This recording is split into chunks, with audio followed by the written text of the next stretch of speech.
Bueno, vamos a ver muy brevemente las características más importantes de los tejidos que nos quedan pendientes, que son el muscular y el nervioso.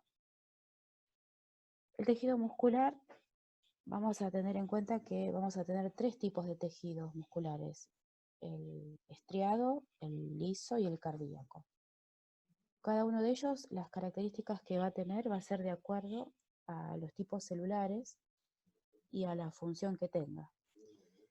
El más conocido es el estriado, que es el que va a estar formando parte de la mayoría de todos los miembros y huesos largos que ayuden al movimiento y a la fuerza.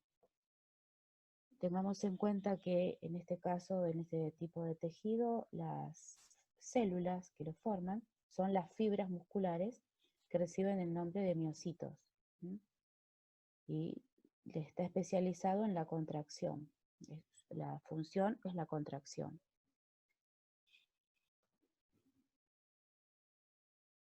Bueno, en el caso de los vertebrados, en la mayoría de los músculos van a estar insertados en, en el esqueleto, ¿sí? Obviamente, porque tienen que tener un punto de apoyo para ejercer la fuerza y el movimiento, y están unidos al esqueleto por medio de los tendones, ¿sí?, responsables del movimiento corporal. El tejido muscular estriado o esquelético también es otra forma que ustedes pueden encontrar en algunos textos. Va a estar formado por estas fibras, y las características de las fibras, si ustedes observan, esto es un corte de un tejido muscular. Estas cosas que van viendo ustedes acá son los núcleos celulares, ¿sí? ¿Por qué? Porque las fibras son multinucleadas, ¿sí? O sea, las características de las fibras musculares estriadas es que tienen muchos núcleos. Este tipo de constitución, digamos, de formación de estructura celular, es justamente para poder obtener rápidamente la energía que se va a necesitar para los movimientos, que muchas veces, la mayoría de las veces, son voluntarios, y otras veces también son involuntarios. Involuntarios en el sentido de que nosotros caminamos y no estamos pensando todo el tiempo en qué músculos estamos moviendo, ¿sí? Pero si no quisiéramos hacerlo, mandamos a través de nuestro cerebro la información de parar y nos quedamos quietos, ¿sí? Por eso es que hablamos de que pertenece a lo que es el movimiento voluntario.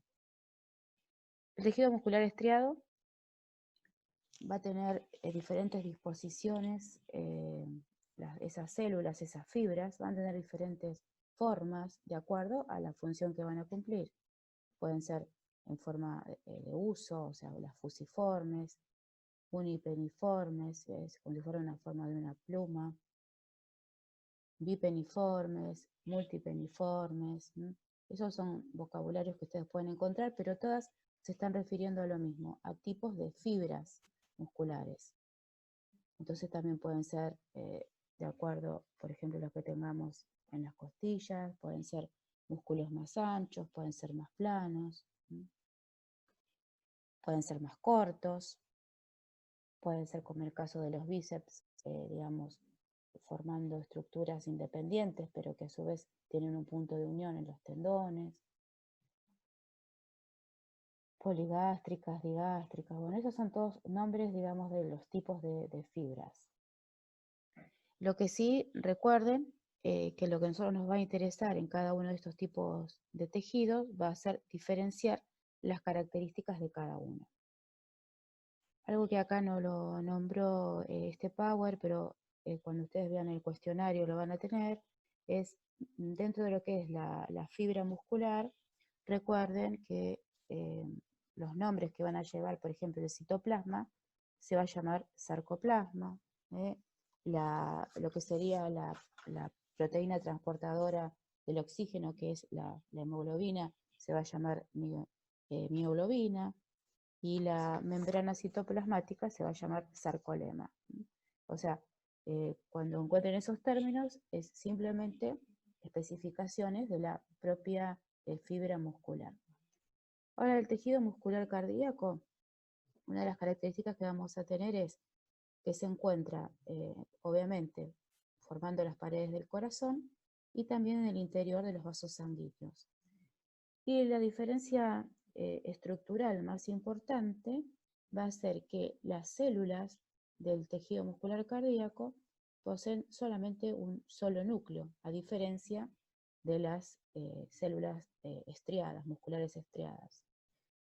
Y también la diferencia del tejido muscular es que va a ser de un solo núcleo, pero sabemos que es involuntario, ¿no? Nosotros no podemos regular el ritmo del corazón, ¿sí? Entonces es un tejido muscular, pero involuntario. En el tejido muscular liso, que es el tercer tipo de tejido, podemos observar que aquí lo que vamos a ver es que directamente se va a encontrar en todos los lugares donde no tenemos nosotros injerencia con nuestra voluntad. Es involuntario, se encuentra en todas las paredes de las vísceras huecas y también en los vasos sanguíneos. No presentan estrías, fíjense, esto es totalmente diferente a la primera foto que vimos. Y acá también las células son mononucleadas, ¿sí? O sea, cada uno de los tejidos tienen una diferencia en la estructura. Entonces, acordarse justamente de las diferencias de los tres tipos de tejidos, las diferencias estructurales, el estriado o voluntario, que está formado por fibras multinucleadas, el tejido muscular cardíaco, que está formado por células mononucleadas, pero que son involuntarias, y las del tejido muscular liso, que son mononucleadas e involuntarias. Y otras cosas que también debemos recordar es que si tenemos que hablar del tejido muscular en general, las funciones son responder a estímulos a través de la contractibilidad, y esa contractibilidad se puede utilizar para realizar movimientos, para mantener la postura, para recuperar formas originales después de la contracción, ¿sí? O sea, cada uno en sus diferentes características en realidad cumplen esta función, que es la contractilidad y después volver a recuperar la función, la postura o la forma, tamaño original que se tenga. El tejido nervioso. El tejido nervioso, recuerden que nosotros solamente lo que vemos acá es la parte de tejido, no vamos a ver las partes de funciones. Estamos refiriéndonos en todos los temas que estamos viendo es con respecto a lo que sería tipos celulares, características con respecto a eso, pero no funciones. Eso lo vamos a ver en biología 2. El tejido nervioso está formado por billones de neuronas en el cuerpo humano. ¿Cuál es la función que va a tener el que tengamos tanta cantidad de neuronas? Bueno, es que tiene que llegar la información a todas las partes de nuestro cuerpo y que las neuronas se comunican entre sí.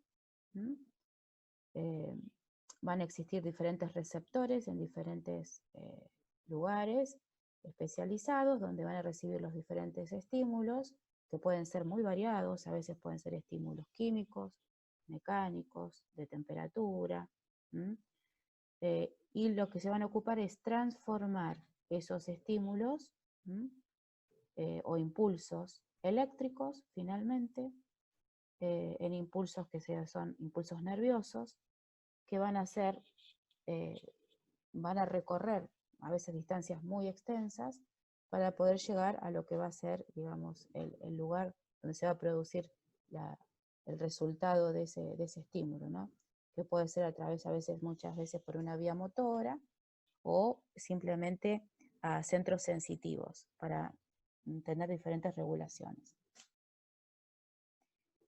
¿Cuáles son las células del sistema nervioso? El sistema nervioso, dijimos, está formado por neuronas, pero las neuronas no son los únicos tipos celulares. Las neuronas son las más importantes y las más abundantes, que van a estar especializadas justamente para cumplir este rol de la excitabilidad eléctrica. Van a estar especializadas en la recepción de los estímulos, en la conducción del impulso nervioso pero van a necesitar a su vez de un complemento. Ustedes ven todas estas redes, o sea, acá ven el cuerpo de la neurona, y todas estas son redes que vienen de otras neuronas.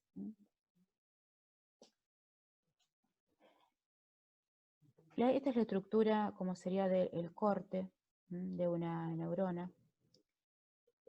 Sigue teniendo las mismas estructuras que nosotros podemos esperar de cualquier célula, nada más que lo importante de esto es que existen vías de comunicación, como se puede ver acá.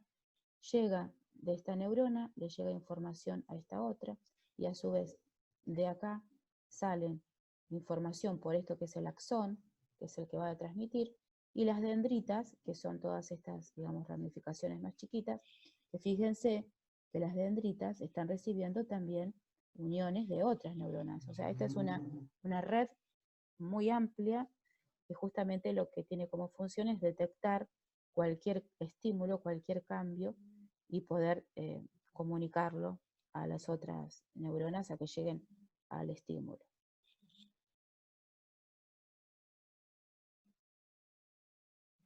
Bueno, esto es algo de lo que nosotros ya vimos en células en general, es los diferentes organelos que podemos encontrar adentro de la neurona. Que en este momento no vamos a volver sobre esto, lo único que sepan es como lo ya habíamos hablado con muscular, que muchas veces reciben ciertos nombres por ser de células especializadas. Por ejemplo, en el caso del cuerpo neuronal, como lo podemos decir nosotros, también se lo puede llamar soma, ¿sí? O pericarium. Son nombres que pueden encontrar, pero sabiendo cuál es la célula fundamental es lo más importante. Las dendritas, dijimos, es una parte, que son todas estas ramificaciones chiquititas, parecen como ramitas. Esto es un esquema, ¿no? Hay diferentes tipos de formas de neuronas incluso. Este es un esquema de una neurona clásica que tiene todo. Tiene su axón, su cuerpo neuronal, sus dendritas, pero estas formas pueden cambiar. A veces hay dendritas que solamente tienen una dendrita, hay dos, bueno, esta es una ramificada, pero siempre existen. Bueno, y justamente se ocupan de tener la recepción de terminales de otras neuronas, reciben los impulsos nerviosos, los que tienen los receptores, ¿sí? Para que luego pasen al axón. Acá tenemos un corte de una neurona. Esto es el axón, que decimos que es el largo. Este axón largo le lleva la información a otras neuronas. Y esto es como si fuera la amplificación de un cortecito. ¿Qué es lo que tiene de importante esta parte? Es que los axones pueden ser muy, muy largos y a su vez van a estar recubiertos por sustancias lipídicas, fosfolípidos y esfingolípidos, que le van a dar una característica muy particular. Van a estar como formándose pequeños poros. Esos poros se van a llamar los nódulos de Ranvier. Y lo que va a permitir todo esto es que, como ya dijimos, les ocurre un estímulo eléctrico frente a la recepción de un estímulo externo. Esa transmisión del estímulo se va a dar por todo este axón y es eléctrico. Entonces, como es eléctrico, lo que se va a producir es el pasaje de electrones a través de la membrana plasmática.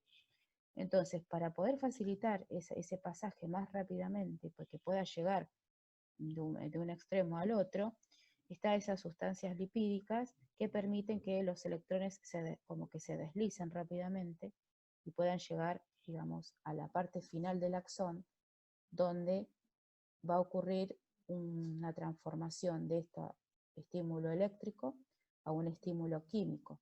Acá se van a liberar un montón de vesículas que tienen los neurotransmisores y esos neurotransmisores van a actuar sobre las dendritas de otra neurona que se encuentre vecina. Acá tenemos, por ejemplo, estos son los esquemas de varias neuronas y estos que parecen estos, digamos, choricitos acá. Esos son los nodos de Ranvier Esto es un axón, este es otro axón, este es otro axón.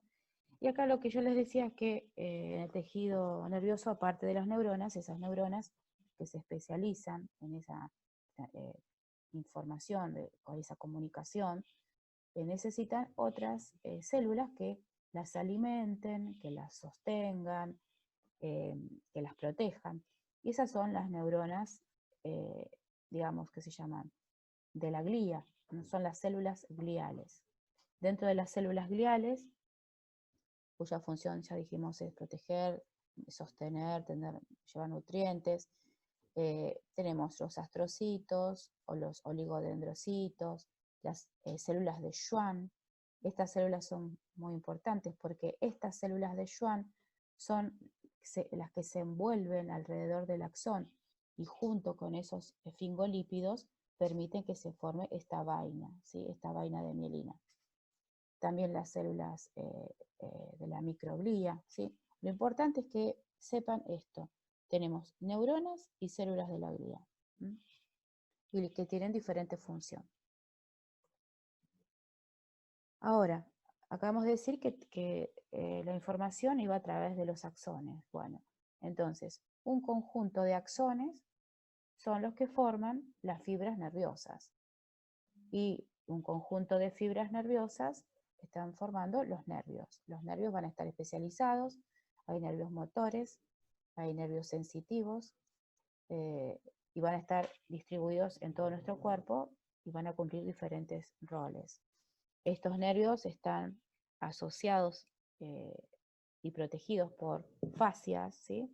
Que son las envolturas, que son las envolturas blancas, que son de tejido conjuntivo.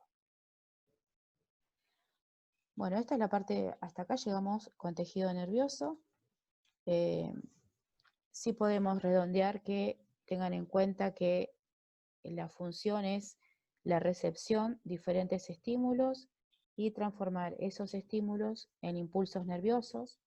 Decir impulsos nerviosos es lo mismo que decir un impulso eléctrico, porque se da por un cambio de potencial de acción a través de la membrana, y transmitir ese impulso hasta el final y transformarlo en un estímulo, una reacción química que se va a producir en la sinapsis, ¿sí? Bueno, eso es lo básico. Sí, lo mismo les pido que hagan las preguntas del cuestionario. Gracias.